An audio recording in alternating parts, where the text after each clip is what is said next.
Kolkata teachers training college में cyber सुरक्षा और साइबर अपराध के बारे में जागरूकता समारोह। आपको बता दें, 21 दिसंबर के रोज बैरकपुर कमिश्नरेट के अंतर्गत आने वाला इलाका पानपुर नारायणपुर में स्थित कोलकाता टीचर्स ट्रेनिंग कॉलेज के प्रांगण में साइबर सुरक्षा और साइबर अपराध के बारे में जागरूकता समारोह का आयोजन किया गया। इस कार्यक्रम का मूल उद्देश्य यह था कि देश भर में बढ़ रहे साइबर क्राइम जैसे अपराध से जागृत करते हुए लोगों को इस अपराध की कठिनाइयों से बचाया जाए।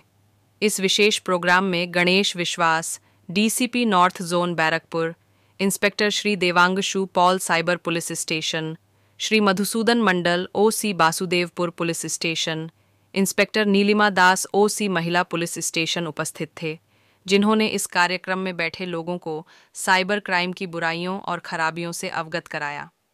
साइबर क्राइम के इस विशेष प्रोग्राम में महासचिव नियाज अहमद और सहायक सचिव मोहम्मद जमीरुद्दीन के साथ साथ कोलकाता टीचर्स ट्रेनिंग कॉलेज के सभी शिक्षक भी उपस्थित रहे।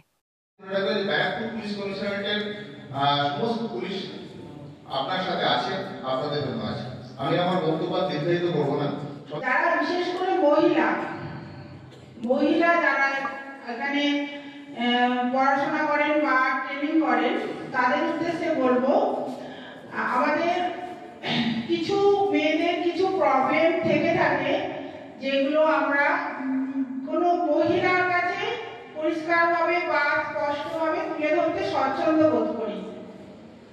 সেই কথা মাথায় রেখে আমাদের ব্যারাকপুর পুলিশ কমিশনারেটে একটি মহিলা থানা রয়েছে। সেই মহিলা থানায় আমি এবং আমার সাথে আরো কিছু গুণী অফিসার এবং আরো অনেক স্টাফ আছেন, যারা প্রতিনিয়ত 24 আওয়ার্স আমাদের এই থানা খোলা থাকে। আমরা অনুষ্ঠানের শেষে ওসি বাসুদেবপুরকে বলবো যে ওনার থানা থেকে আমাদের নাম্বারগুলো শেয়ার করে দিতে আপনাদেরকে। আমরা যে কোনো প্রয়োজনে যে কোনো সময় আমাদের সঙ্গে যোগাযোগ করতে পারেন।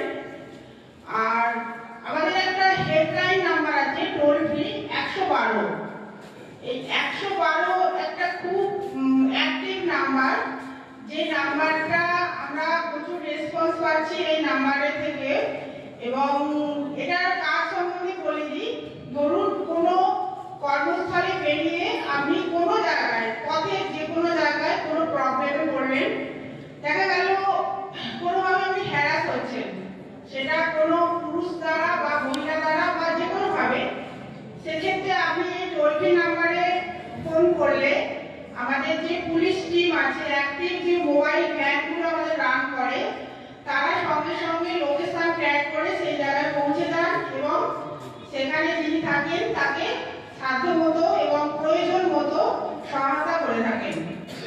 একের বেশিও থাকতে পারে এবং সেই ডিভাইসগুলো নিয়ে আমাদের এখনকার দৈনন্দিন জীবনের প্রত্যেকটা ক্ষণ চলছে।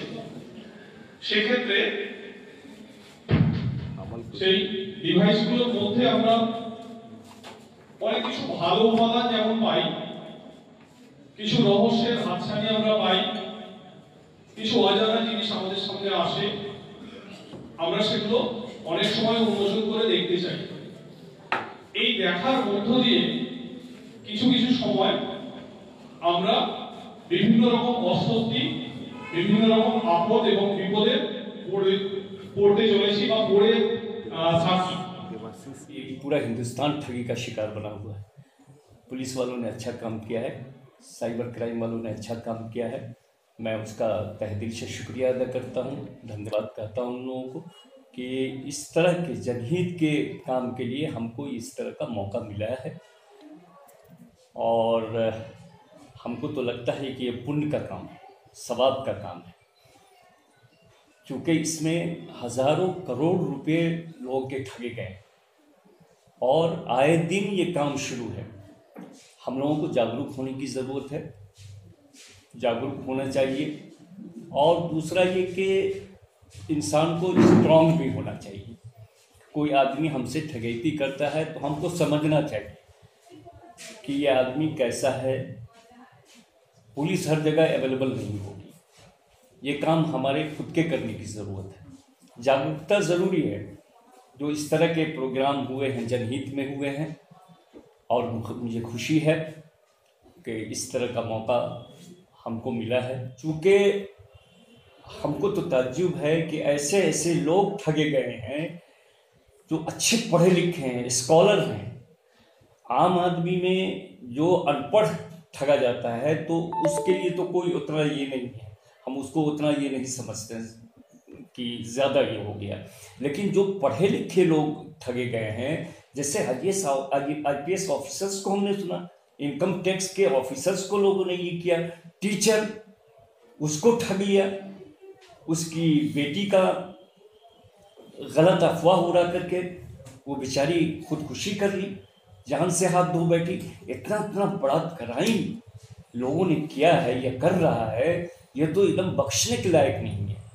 ये हम लोगों को, समाज को भी इसको समझने की ज़रूरत है। ऐसे लोग जहाँ पर भी मिलते हैं तो उसको पुलिस के हवाले करना चाहिए। खाली पुलिस की ही जिम्मेदारी नहीं है, पुलिस का ही काम नहीं है, हमारे समाज को भी इसकी ज़रूरत है। आखिर तो वो कोई समाज में ही रहता है, जो आदमी इस तरह का काम कर रहा है वो हमारे समाज का ही आदमी है। इसका मतलब है कि हम जागरूक नहीं हैं, हम अंधे हैं, उन लोगों को देख करके भी नज़रअंदाज कर रहे हैं। हम लोगों को बासुदेवपुर थाना के बड़ा वो कांटेक्ट किए कि आपके कॉलेज में चाहते हैं प्रोग्राम करना, इससे पहले भी आपके यहाँ प्रोग्राम हुआ है। तो हम लोगों ने इनको प्रोग्राम को ठीक ठाक किया, और लोगों को यही चाहिए किसी तरह का फ़ोन आए या OTP आए तो शेयर ना करें किसी के साथ, ये सबसे बेटर है। खुद भी सतर्क रहें, दूसरे को भी बचाएं। और किसी तरह का OTP आए, कोई बैंक से बोल रहे हैं हम बात कर रहे हैं, तो उसको थोड़ा नहीं बात करना चाहिए हमारे हिसाब से। जैसे कि आप स्टूडेंट्स को क्या कहना चाहेंगे, जो स्टूडेंट्स भी कहीं ना कहीं खासतौर पे फीमेल स्टूडेंट आजकल बहुत ज़्यादा एक्टिव रहते हैं फेसबुक में, व्हाट्सएप में, उन स्टूडेंट्स को क्या बोलना चाहेंगे कि वो इससे किस तरह बचें?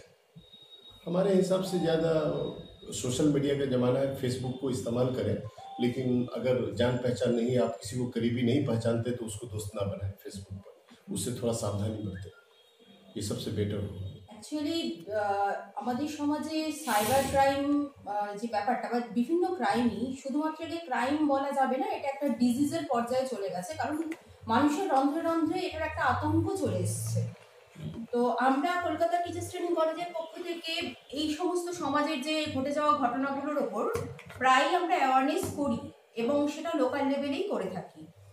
তো আমার মনে হয় যে এই ধরনের অ্যাওয়ারনেস বিভিন্ন স্কুল কলেজের পক্ষ থেকেও করা উচিত, যেটা হচ্ছে প্রত্যেকটা মানুষের কাছেই বার্তা পৌঁছে দেওয়া যে তারা কি করছে, তাদের কি করা উচিত। আমরা অনেক সময় এরকম হয় যে আমরা কিছু কাজ করে ফেলি, যেমন মোবাইল সবার হাতে আছে এবং অ্যান্ড্রয়েড ফোনটা কিভাবে ইউজ করছে সেটাও সবাই জানি, কিন্তু তার যে ব্যাড এফেক্টটা সেটা কিন্তু সম্পর্কে মানুষ সচেতন নয়। তো আমরা মনে করি যে প্রত্যেকটা এডুকেশনাল ইনস্টিটিউটের এটা দায়িত্ব যে মানুষের কাছে সেই বার্তাটা পৌঁছে দিক যে মানুষ কোন জিনিসটাকে কিভাবে ব্যবহার করে।